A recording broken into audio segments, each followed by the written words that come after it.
वो सारे के सारे एक लंबी चूंकि हवा पानी और एक अलग वातावरण से बाहर आए हैं, तो अभी जो डॉक्टरों की सलाह होगी उसके आधार पर ही हम लोग काम करेंगे। उसके आधार पर उसके बाद उनको घर भेजना होगा या जो भी करना होगा, पहले मेडिकल सुपरविजन में उनको रखा जाएगा, उनकी मॉनिटरिंग की जाएगी। एक प्रातःकाल और शाम दोनों टाइम हमारे प्रधानमंत्री आदरणीय मोदी जी लगातार इस रेस्क्यू अभियान की हमसे सभी लोगों से लगातार जानकारी करते थे। मैं सबका धन्यवाद करता हूं कि इस बहुत ही कठिन और चुनौतीपूर्ण काम को सभी लोगों ने अपना सहयोग प्रदान किया। उन्होंने मुझे एक काम भी दिया हुआ था, ये ड्यूटी दी थी कि किसी भी तरीके से इन सबका समन्वय करते हुए बाहर निकालना है। मैं सबसे पहले तो बाबा भौकनाथ जी को नमन करता हूं, प्रणाम करता हूं कि उनकी कृपा से ये आज एक बहुत चुनौतीपूर्ण काम जिसमें हमारे श्रमिक भाई 16 दिनों से भी लगातार अंदर संघर्ष कर रहे थे और पूरा देश उनके लिए बाहर संघर्ष कर रहा था। इस पूरे अभियान में लगे हुए सभी कर्मचारियों को, सभी कार्मिकों को, सभी विशेषज्ञों को, सभी हमारे वैज्ञानिकों को, सभी भारत सरकार की संस्थाओं को और एक एक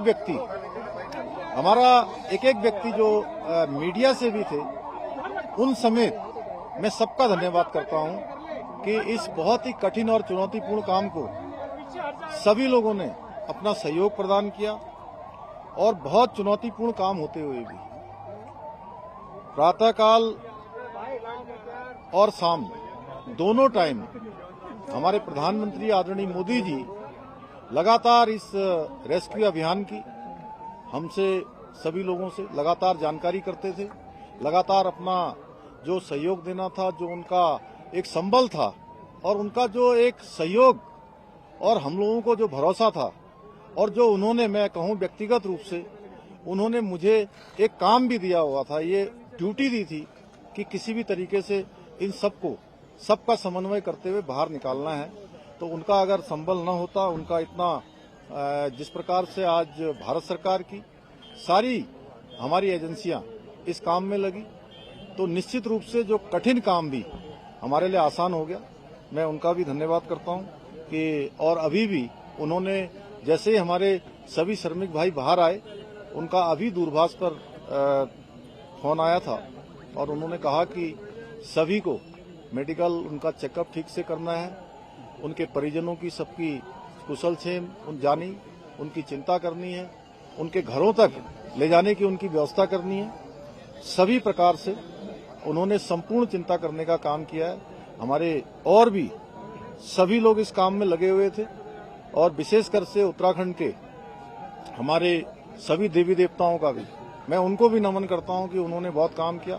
हमारे राष्ट्रीय जो सड़क परिवहन मंत्रालय है उसमें आदरणीय गडकरी जी भी बीच में आए, उन्होंने भी यहाँ पर हर तरीके से इसको देखा और हमारे जनरल बीके सिंह जी, इनका मैं विशेष रूप से सबकी तरफ से और उत्तराखंड वासियों की तरफ से इनका मैं धन्यवाद इसलिए करता हूं कि एक कैंप बनाकर लगातार यहाँ पर रहे और एक दिन भी इन्होंने यहाँ से कभी ये नहीं सोचा कि मैं यहाँ से कहीं बाहर जाऊं और इस कठिन काम को लोगों को लगातार संबल प्रदान करने का काम, उनको प्रोत्साहन करने का काम और पूरा हमारा जहां सभी एजेंसियां लगी हुई थी वहीं पीएमओ के भी सभी अधिकारी अपने अपने तरीके से इस पूरे अभियान को अपना सहयोग प्रदान कर रहे थे, योगदान प्रदान कर रहे थे। आगे आने वाले समय में हम ये जो जितने भी हमारे इस प्रकार के टनल उत्तराखंड के अंदर चल रहे हैं उन सभी की समीक्षा भी करेंगे और वैसे तो भारत सरकार ने इसमें सेफ्टी ऑडिट कर दिया है जिससे आगे निकट भविष्य में हमको इस प्रकार की किसी परेशानियों का सामना न करना पड़े। मैं सभी श्रमिक भाइयों को उनके उज्जवल भविष्य के लिए, उज्जवल जीवन के लिए मैं उनको सबको शुभकामनाएं देता हूं, उनके परिजनों को भी उनको भी शुभकामनाएं देता हूं और लगातार इतना कठिन चुनौतीपूर्ण काम जिसमें आपने देखा कि ऑगर मशीन मंगाई गई और पहले इंदौर से मंगाई गई, हैदराबाद से मंगाई गई और जिस प्रकार से मशीन बार बार अंदर टूट जा रही थी, जिस प्रकार से फंस जा रही थी, वहां पर गडर आ जा रहे थे, तमाम हार्ड रॉक आ जा रही थी, उसके कारण से वो बार बार रुक रही थी। लेकिन जो हमारे दिल्ली जल बोर्ड के और गोरखपुर से जो नीचे जाकर मैनुअल माइनिंग करने वाले थे, उन सभी का भी मैं अपनी ओर से धन्यवाद भी करता हूं, उनका मैं अभिनंदन करना चाहता हूं। मैं सभी से एक एक से अभी मिला हूं और उन मजदूर भाइयों से भी मिला हूं जो बाहर निकल कर आए हैं। सभी लोगों ने कहा कि हमको हर संभव कभी भी अंदर किसी प्रकार की परेशानी नहीं हुई। निश्चित रूप से ये हम लोगों के लिए एक बहुत सुकून वाली बात है कि इतना बड़ा एक आपदा आने के बाद भी सारे लोग जो है सकुशल बाहर निकल पाए।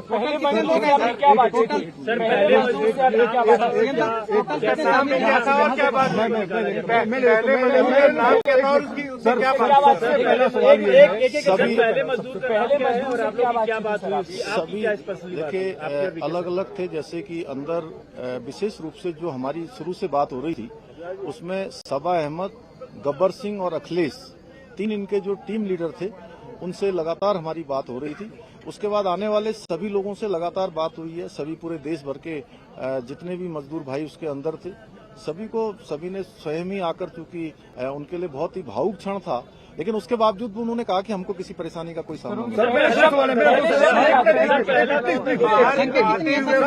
मेरा सवाल अहम है, उनको मैं बता रहा हूँ, उन्होंने ये कहा कि मैंने कहा आप लोगों को अंदर किसी प्रकार की कुछ चिंता तो नहीं हो रही थी। उन्होंने कहा नहीं, शुरू के दिनों में जरूर हमको चिंता हुई, लेकिन उसके बाद से जब आपसे बात हो गई, अन्य सभी लोगों से लगातार कम्युनिकेशन होने लगा, तो हमको पूरा भरोसा हो गया था कि आप लोग हमारी चिंता कर रहे हैं और हम अंदर नहीं रहेंगे, हम बाहर निकलेंगे। सर मैं एक मिनट, सर सवाल ये है कि क्या आप जो रेस्क्यू करने गए हैं,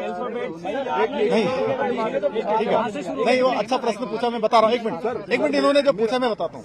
देखिए ऐसा है, नहीं अरे पहले एक मिनट, अरे इन्होंने जो पूछा मैं बता रहा हूँ। देखिए ऐसा है, ये सब लोगों ने बैठ के तय किया था कि जो सबसे छोटे होंगे उनको सबसे पहले निकाला जाएगा और जो टीम लीडर हैं वो 5 लोग वो सबसे अंत में निकले हैं। तो ये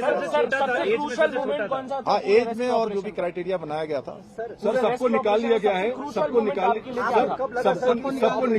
जिस दिन देखिए ये 16 तारीख को जिस दिन ये अभियान तेजी से चल रहा था और लगभग 24 मीटर के आसपास पहुंच गया था, अचानक वाइब्रेशन तेज होने लगा और मशीन भी अंदर जाकर फंस गई।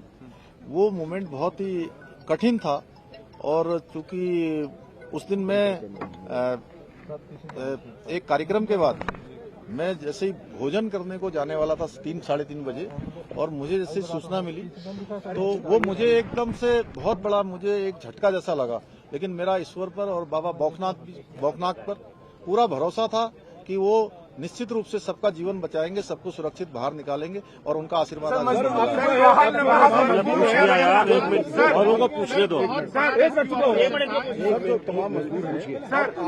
अब आगे की प्रक्रिया क्या होगी? देखिए अभी उनको अस्पताल भेजा जाएगा, 24 घंटे के ऑब्जर्वेशन में रखा जाएगा और उनको घर भेजा जाएगा। देखिए ऐसा है कि अभी वो सारे के सारे एक लंबी चूंकि हवा पानी और एक अलग वातावरण से बाहर आए हैं, तो अभी जो डॉक्टरों की सलाह होगी उसके आधार पर ही हम लोग काम करेंगे। उसके आधार पर उसके बाद उनको घर भेजना होगा या जो भी करना होगा, पहले मेडिकल सुपरविजन में उनको रखा जाएगा, उनकी मॉनिटरिंग की जाएगी, उसके बाद आगे की कोई क्रिटिकल तो नहीं है सर? नहीं, कोई नहीं, सारे सामान।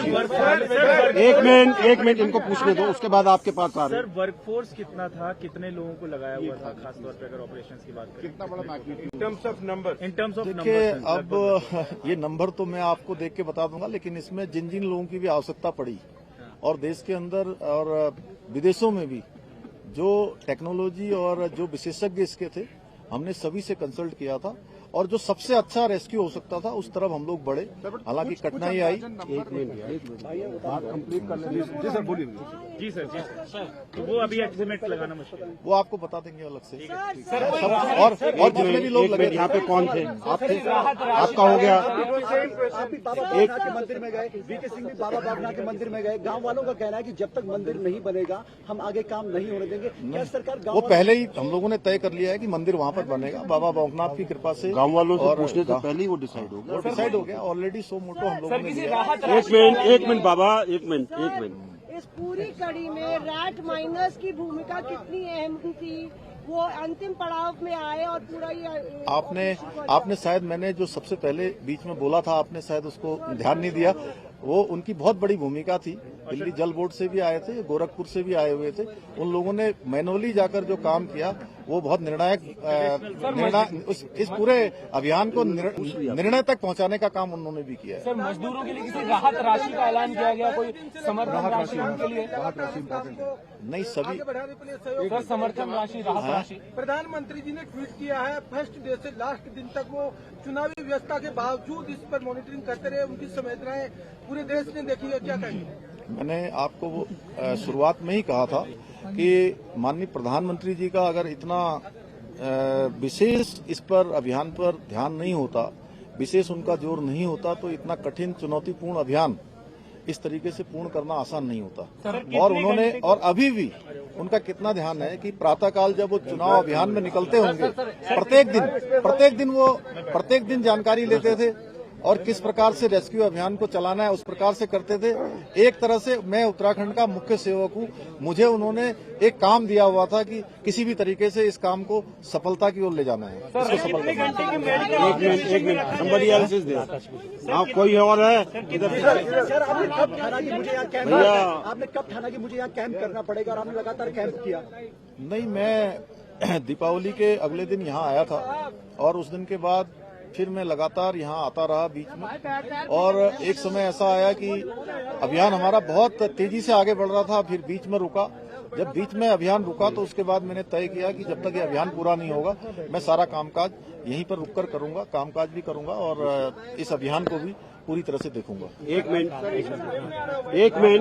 नहीं, राहत राशि के लिए देखिए, राहत राशि के लिए हमने अभी सभी श्रमिक भाइयों के लिए अपने उत्तराखंड राज्य की तरफ से 1-1 लाख रुपए की जो है व्यवस्था की है। 1-1 लाख रुपए की जो है कल हम उनको सभी को चेक सौंपेंगे और भी जो सहायता होगी वो करेंगे। और NHI DCL जिसमें वो सभी लोग काम करते हैं उनसे भी हम अनुरोध करेंगे कि उस हमारे इन श्रमिक भाइयों को जो 41 हैं उनको जो है कुछ दिनों के लिए 15 दिन, 20 दिन या 1 महीने के लिए सवेतन उनको जो है उनके घर जाने के लिए और रहने की जो है अनुमति दे दें। धन्यवाद सर। कितने घंटे की एक मिनट इनको पूछ लेने दे भाई। रेस्क्यू ऑपरेशन था उसका मैग्नीट्यूड हम समझना चाह रहे थे sir, may be in terms of the cost जो भी लगी या वर्कर्स, और दूसरा क्या एयरलिफ्ट करने की बात आ रही है, नॉट फॉर मेडिकल बट घर जाने के लिए? अभी देखिए, सबसे पहले अभी सभी लोग बिल्कुल जो भी अभी चेकअप हुआ है आने के बाद उनका ब्लड प्रेशर चेक हुआ है, अन्य जो भी जरूरी जो शुरुआती जो लक्षण होते हैं वो किसी प्रकार के किसी भी कमजोरी के या किसी थकावट के, किसी बुखार के कोई भी लक्षण उनके अंदर नहीं है। सारे के सारे स्वस्थ हैं। और इतना बताऊं कि जब उनके लिए अंदर स्ट्रेचर की व्यवस्था की थी कि वो स्ट्रेचर से आए, उसमें स्ट्रेचर पे नहीं आए, सारे लोग क्रॉलिंग करके आए हैं। तो वो सब स्वस्थ हैं और अच्छे तरीके से थे। इसलिए पहला सवाल जो मेरा था, हाँ, एक मुझे हम लोग को मैग्नीट्यूड समझा दीजिए, कितना बड़ा ऑपरेशन था, may be in terms of कितना कॉस्ट आया या फिर इन टर्म्स ऑफ कितना वर्क? अब देखिए, अभी तो पहले कॉस्ट को देखते कि हम लोग पहले उनके जीवन को सुरक्षित बचाते या उनको बाहर निकालते। हमारी पहली प्राथमिकता थी कि कॉस्ट कितनी भी लगे। हमारे प्रधानमंत्री जी ने कहा था कि किसी भी कीमत पर सबको सुरक्षित बाहर निकालना, ये हमारी प्राथमिकता थी।